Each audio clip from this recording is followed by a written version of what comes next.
जब भक्ति का प्रसाद पाएंगे, जब बाबा भोलेनाथ बुलाएंगे, उठाकर झोला अनजान राहों से, तभी हम केदारनाथ जाएंगे। तो बुला लिया है भोलेनाथ ने मुझे अपने धाम केदारनाथ। तो आज हम आपको बताते हैं कि हमारी केदारनाथ यात्रा कैसी रही। तो हर हर महादेव, जय श्री केदार। हम सुबह ट्रेन पकड़कर दोपहर 2:30 बजे पहुंच जाते हैं योग नगरी ऋषिकेश। ऋषिकेश में हम पहले से ही रूम बुक करा के रखते हैं, तो कोई प्रॉब्लम नहीं होती है। हम अपने रूम में आराम कर कर शाम 6:30 बजे निकल जाते हैं गंगा आरती देखने, जो कि त्रिवेणी घाट में होती है। गंगा आरती में हम मिलते हैं वहां के एक पंडित जी से, जो हमें गंगा आरती के महत्व के बारे में समझाते हैं। तब क्या हम माँ गंगा को प्रणाम करते हैं और सबसे आगे बैठ जाते हैं और माँ गंगा की भव्य आरती का आनंद लेते हैं। आरती खत्म होने के बाद माँ गंगा को प्रणाम करके हम अपने रूम में वापस आ जाते हैं और रात में हम मिलते हैं होटल के स्टाफ से, जिसमें से एक हमारे शहर के राहिल भाई मिलते हैं, जो पेशे से एक वकील रहते हैं और होटल भी संभालते हैं। तब क्या हम राहिल भाई से खूब सारे गप्पे लड़ाते हैं और फिर हमारे खाने का समय हो जाता है। हम राहिल भाई से कहते हैं कि भाई अब हम लोग के लिए खाना लगवाया जाए। तो राहिल भाई स्टाफ को बोल के हमारे लिए राजमा और चावल लगाते हैं, और जिसका स्वाद बहुत ही टेस्टी होता है। हम उसे बड़े ही प्यार से खाते हैं। खाने के बाद हम सोने के लिए चले जाते हैं, क्योंकि सुबह हमें जल्दी उठना होता है। हमारी बस सुबह 4 बजे की होती है, जो कि ऋषिकेश से सोनप्रयाग के लिए जाती है। सुबह 3:30 बजे का अलार्म लगा के सुबह हम जल्दी उठ जाते हैं। सुबह उठते ही हम अपने बस की तलाश में निकल जाते हैं।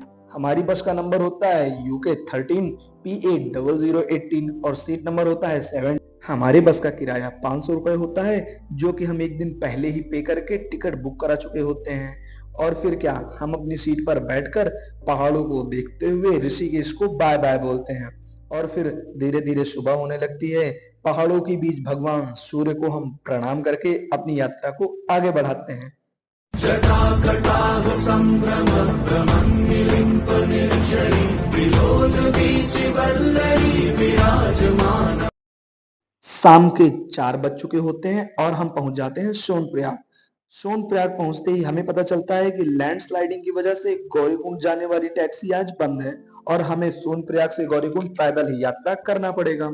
फिर क्या हम केदारेश्वर महादेव जी का नाम लेकर पैदल ही निकल जाते हैं गौरीकुंड के लिए, जो कि सोनप्रयाग से लगभग 6 किलोमीटर की दूरी पर है। हम ट्रैक करके 2 घंटे के अंदर पहुंच जाते हैं गौरीकुंड। वहां हम रूम लेते हैं और ओवरनाइट स्टे करते हैं।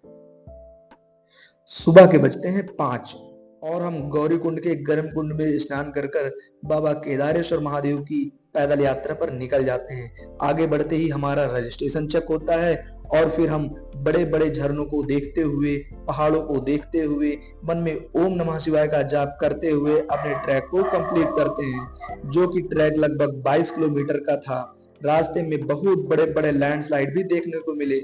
अब वो घड़ी आती है जब हम अपने महादेव के मंदिर का दर्शन करते हैं, और जैसे ही हम उस पावन धरती पर पहुंचते हैं तो हम बाबा केदारनाथ के चरणों में प्रणाम करते हैं। और वहां पहुंचते ही हम बाबा केदारनाथ के मंदिर में 2-3 फोटो क्लिक कराते हैं और फिर लंबी सी लाइन में लग जाते हैं बाबा के दर्शन करने के लिए। श्रृंगार हुए बाबा महाकाल के और बाबा केदारनाथ के दर्शन करते हैं।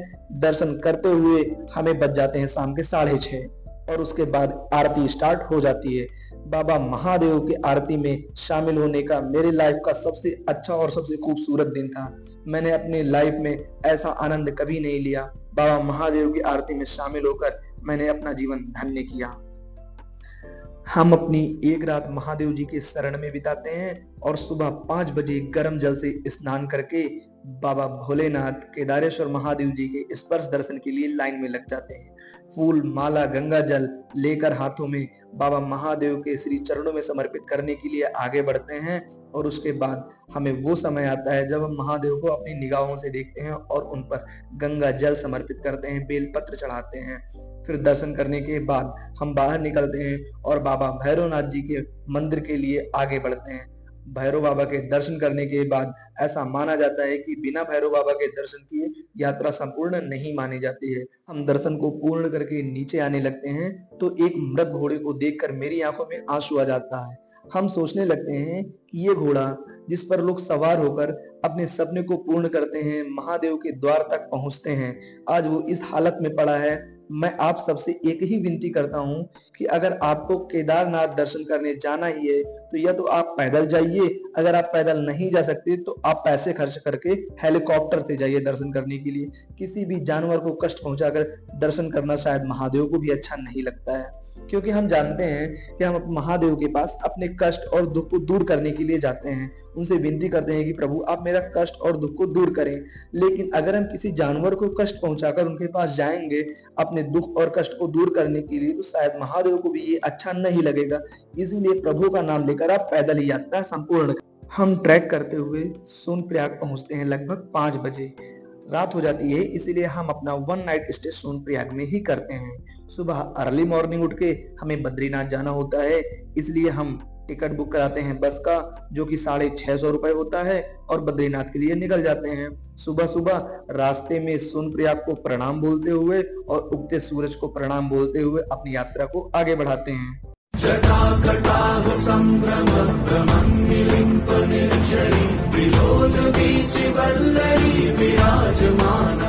हम अपना 1 नाइट स्टे बद्रीनाथ में ही करते हैं, क्योंकि बहुत रात हो चुकी होती है और मंदिर के कपाट भी बंद हो चुके होते हैं।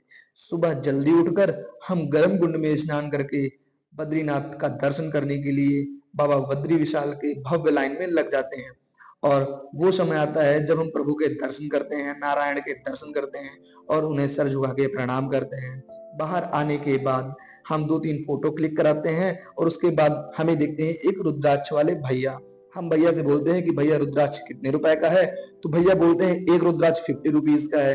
तो हम भैया से बोलते हैं कि भैया आज रुद्राक्ष को हम साफ करेंगे। तो भैया बोलते हैं ठीक है। तो उस रुद्राक्ष को साफ करने के बाद रुद्राक्ष निकलता है 4 मुखी का, और फिर हम भैया को 50 रुपए देकर भैया को प्रणाम करते हैं और महादेव का फल लेकर अपने जेब में रखकर नीचे उतर आते हैं और अपनी यात्रा को संपूर्ण करते हैं। तो आप भी करिए महादेव की यात्रा और आप भी करिए बद्रीनाथ की यात्रा। हर हर महादेव। जय श्री बद्री विशाल।